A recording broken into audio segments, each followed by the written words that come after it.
Hey guys, Brett Mcpherson, 3KM. I've been a trance fanatic and DJ for the past 20 odd years. One of my biggest dreams was to be able to produce my own trance track that was worthy of release on a record label.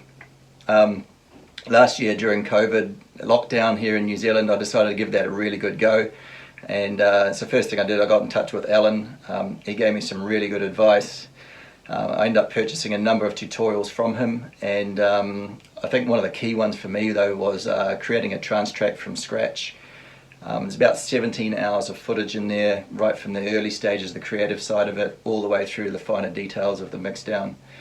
Long story short anyway, many hours of studying the tutorials and a couple of one-on-one sessions later, one of my very first tracks ever produced was snatched up by a well-respected record label.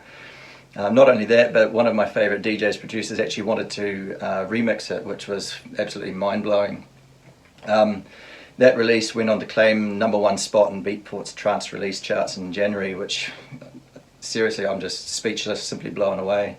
Especially I never would have thought that that would have been possible within the first 6 months of producing. So yeah, absolutely mind-blowing. If you want to produce quality professional sounding trance music, I'd highly recommend what Allan has to offer. No matter what level you're at, he's an absolute wealth of knowledge. Cheers.